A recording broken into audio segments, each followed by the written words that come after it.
नमस्ते हिंदुस्तान।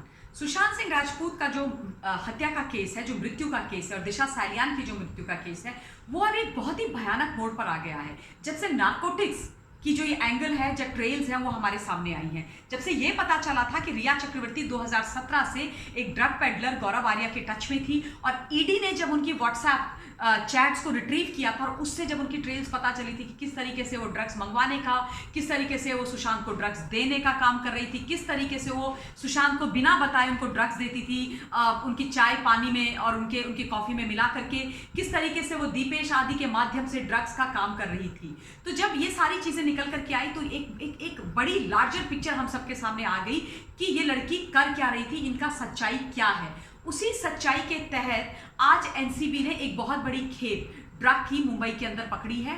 125 से 1.5 करोड़ रुपए उसकी कीमत है। जो ड्रग्स उन्होंने पकड़ी हैं वो कनाडा के थ्रू मुंबई में आई थी, और उसके पीछे गोवा के एक रिसोर्ट है कैलिंगुट बीच में, जिसके ड्राइवर जो है वो ये सारा काम कर रहे थे। और उसके अलावा श्रुति मोदी के जो वकील हैं, उन्होंने ये बात साफ कर दी थी, कल भी उन्होंने ये बात बोली थी कि रिया चक्रवर्ती ड्रग के जो मामले हैं, ड्रग लेना देना, उससे अछूती नहीं है। ये बहुत बड़ी बात थी। और आज उन्होंने जो है इम्तियाज खत्री के ऊपर सारा ब्लेम डाल दिया है कि बॉलीवुड को ड्रग देने का काम और राजनेताओं को भी ड्रग देने का काम जो मुंबई में जो हो रहा था, उसमें इम्तियाज खत्री का हाथ है। इम्तियाज खत्री कर रहे थे।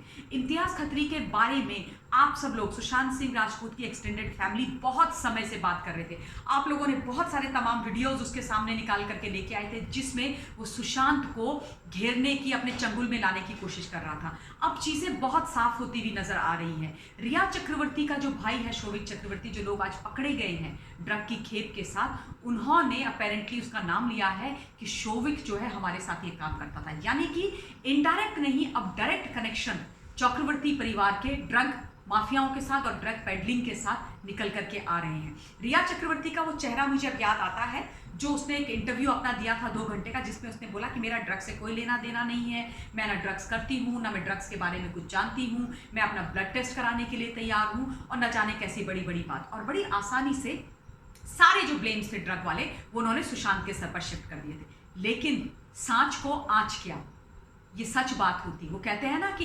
हाथ कंगन को आरसी किया और पढ़े लिखे को फारसी किया। जो सच होता है वो सामने आकर के रहता है। झूठ कब तक आप छुपाओगे, बकरे की अम्मा कब तक खैर बनाएगी, कभी ना कभी तो सच पकड़ा जाएगा, और वही हो रहा है। मैं हैट्स ऑफ करती हूँ एनसीबी को, ईडी को और सीबीआई को, जिस तरीके से, जिस समझदारी के साथ, जिस गति के साथ वो लोग काम कर रहे हैं। अगर मुंबई पुलिस ने ये काम कर दिए होते तो आज जो भी इसके पीछे कल्प्रिट्स हैं, चाहे वो नार्कोटिक्स के वाले लोग हैं, सुशांत को मारने वाले लोग हैं, रिया चक्रवर्ती जैसे खतरनाक लोग हैं, वो सारे के सारे आज बिहाइंड बार्स होते। लेकिन प्रश्न यहीं पर आता है कि किसको बचाने की महाराष्ट्र की सरकार इतनी कवायद कर रही है। सुनने में आता है, और ये कंफर्म्ड न्यूज भी है, कि ये जो ड्रग का पूरा जो रैकेट है, जो ये सारा काम चल रहा है, इसमें 2 राजनेता, एक फिल्म प्रोड्यूसर काफी बड़े, और एक एक्टर, इनके नाम बहुत प्रोमिनेंट है। उनके पीछे भी एनसीबी लगी हुई है। यानी कि अब इनका जो गंदा घिनौना घटिया चेहरा है मुंबई का, एंड खास तौर पे बॉलीवुड का, वो सामने आने वाला है।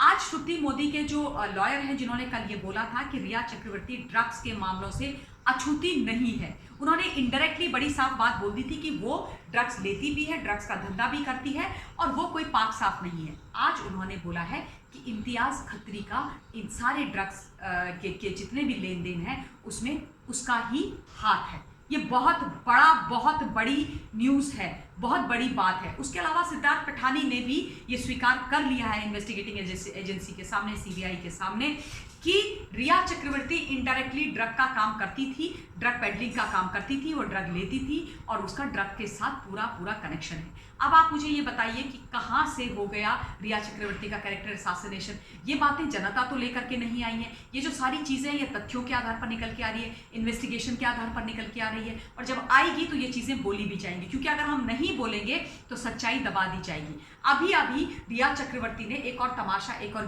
खेल खेलना शुरू कर दिया है। उन्होंने सुशांत की फैमिली को थ्रेटन किया है कि मैं तुम्हारे अगेंस्ट डिफेमेशन सूट डाल दूंगी, मैं तुम्हारे अगेंस्ट केस कर दूंगी अगर तुम मेरे बारे में बोलना बंद नहीं करोगे। वाह, इनके लिए, मैडम के लिए ताली बजनी चाहिए। मतलब सच्चाई अगर वो परिवार जानना चाहे, जिनके परिवार का बेटा गया है, तो तुम उन पर डिफेमेशन सूट फाइल कर दूंगी। लेकिन जब तुम एक मरा हुआ लड़का जो इस दुनिया से चला गया, उसको स्किज़ोफ्रेनिक बोल दो, बाइपोलर बोल दो, डिप्रेस्ड बोल दो, उसको ड्रगी बोल दो, तब तुम पर डिफेमेशन नहीं होना चाहिए।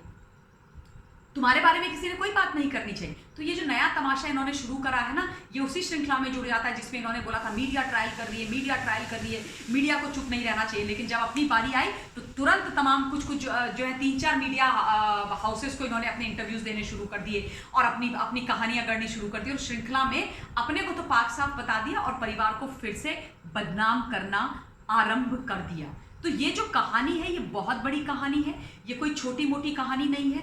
मैं तो दिल से चाहती हूं कि बॉलीवुड का जो ये घिनौना चेहरा है ये जनता के सामने आना चाहिए, हिंदुस्तान के सामने आना चाहिए। इन लोगों ने ये ड्रग्स का जो नेक्सस चला करके रखा है ये बंद होना चाहिए। देखिए बॉलीवुड जो हमें दिखाता है ना सुनहरे पर्दे पर बड़ी अपनी बहुत ही अच्छी एक्टिंग के माध्यम से, वो सच नहीं है। इनके चेहरे कुछ और है, ये असल में कुछ और है और इनको आइडियलाइज करना प्लीज आप लोग बंद कीजिए। इनको हीरो एक्टर बोलना बंद कीजिए। ये हीरोज नहीं है, ये इंटरटेनर्स हैं। इनका ये तमाशा खुलकर के सामने आने की बहुत ज्यादा जरूरत है और आज ये सच्चाई सामने आ रही है सुशांत के बलिदान के कारण। और मैं सुशांत को बोलना चाहती हूँ कि सुशांत तुम्हारा ये बलिदान याद रखेगा हिंदुस्तान, क्योंकि तुम्हारे जाने के बाद आज 130 करोड़ हिंदुस्तानी अपनी पुरजोर ऊंची आवाज में ये प्रश्न पूछ रहे हैं और बॉलीवुड को बेनकाब कर रहे हैं। बॉलीवुड के अंदर जो ये अंडरवर्ल्ड का पैसा लगता आया है, माफियाओं का पैसा लगता आया है, ड्रग्स की लेन देन चलती आई है, ये कोई नई बात नहीं है। बहुत सारे एक्टर एंड एक्ट्रेसेस पहले भी ड्रग्स जो ड्रग पेडलर्स थे, ड्रग माफिया थे, उनके साथ उनके कनेक्शन थे, वो देश को छोड़ करके दुबई आदि चली गई और वो ये काम करती आ रही हैं। तो बहुत पुराना कनेक्शन है और ये लोग ड्रग्स लेते हैं। इनकी रेप पार्टीज होती हैं, बाकायदा रेप पार्टीज होती हैं जिसमें ये इंजेक्ट करते हैं ड्रग्स। तमाम है, ओपन पब्लिक डोमेन में ये सारी चीजें हैं। तो मुझे ये समझ में नहीं आ रहा कि वहां की सरकार क्यों इन लोगों को बचाने की कोशिश कर रही है, ये क्या कवायद चल रही है। और मैं अब निवेदन करना चाहती हूँ हिंदुस्तान की सरकार से कि प्लीज इनका ये गंदा घिनौना गेम बंद कीजिए। नहीं चाहिए हमें ऐसा बॉलीवुड, नहीं चाहिए हमें ऐसे एक्टर्स, नहीं चाहिए हमें ऐसा तमाशा, नहीं देखेंगे हम पिक्चर्स, कोई फर्क नहीं पड़ता है। लेकिन इंटरटेनमेंट के नाम पे ये जो गंदगी मचा करके रख रहे हैं, जब मिडिल क्लास के लोग और छोटे शहरों के बच्चे वहां पर जाते हैं तो ये उस रैकेट में उनको फंसाते हैं, उन लोगों को फंसाते हैं, उनको जबरदस्ती ड्रग देते हैं, उनको ड्रग की एडिक्शन डालते हैं, उसके बाद उनका सेक्सुअल इस्तेमाल भी करते हैं, उनको मॉलिस्ट करते हैं, उनको सेक्सुअली असॉल्ट करते हैं, उनके रेप करते हैं, उसके बाद उनको लिटरली ड्रग पेडलिंग के काम भी करवाते हैं और ऐसे जाल में एक फंसा देते हैं कि वो उस पॉइंट पे आ जाते हैं जहां से वो वापस नहीं जा पाते। तो क्यों नहीं ऐसी चीज को खत्म होना चाहिए? क्यों बॉलीवुड की ये गंदगी हम सह रहे हैं इंटरटेनमेंट के नाम पर? ये बंद होनी बहुत ज्यादा जरूरत है। और अब आप समझ रहे हैं कि क्यों बॉलीवुड के ये बड़े बड़े जो एक्टर हैं, एक्ट्रेसेस हैं, ये आज तक अपना मुंह बंद करके बैठे रहे। क्यों इन्होंने एक शब्द भी नहीं बोला? क्यों इन्होंने आपका और हमारा साथ नहीं दिया? लेकिन ये समझते नहीं है कि जब सच्चाई सामने आने वाली बात होती है तो पूरी की पूरी आती है। इनमें से कोई नहीं बचेगा, कोई नहीं बचेगा। और दूसरी बात, इनका बॉयकॉट करते रहना है। मैं बहुत समय से ये बात आप लोगों से बोल नहीं पाई थी। अगर कोई नई पिक्चर लेकर के हमारे बीच में आ रहे हैं, इनका बॉयकॉट कीजिए। इनकी कोई भी पिक्चर देखने की कोई आवश्यकता नहीं है। इनको धरती पर लाने का काम हमें करना है। आप देख रहे हैं ना किस तरीके से हमारे देश के यूथ को खोखला कर रहे हैं। और सबसे बड़ी बात, मैं यूथ से हिंदुस्तान के बोलना चाहती हूँ, आप लोग इनको आइडलाइज करना बंद कीजिए, बंद कीजिए। ये उड़ता पंजाब बनाने वाले वो लोग हैं जो उड़ता बॉलीवुड का जीता जागता उदाहरण है। और जो ये उड़ता बॉलीवुड है ना, नशे में धुत उड़ता बॉलीवुड, इसके पंख काटने का समय आ गया है, इसको धरती पर लाने का समय आ गया है। और आप सब लोगों को प्रणाम है कि आपने ये काम किया है। सुशांत को तभी उसकी आत्मा को शांति मिलेगी जब ये सारे नेक्सस बंद होंगे। उस लड़के को इन्होंने घेरा है, उसका गलत इस्तेमाल किया है, इसको ड्रग्स दी हैं, उसके पैसे का भी इस लड़की ने क्या इस्तेमाल किया, ड्रग्स में किया है, भगवान जाने। और उसको बुरी मौत भी दी है, ये भी सच्चाई सामने आ रही है। स्टैब्लिश होगा।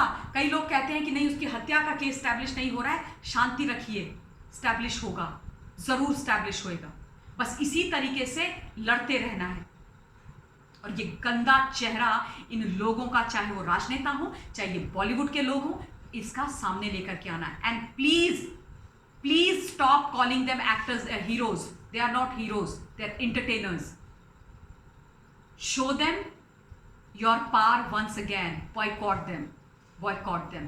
Thank you very much. Jai Hind.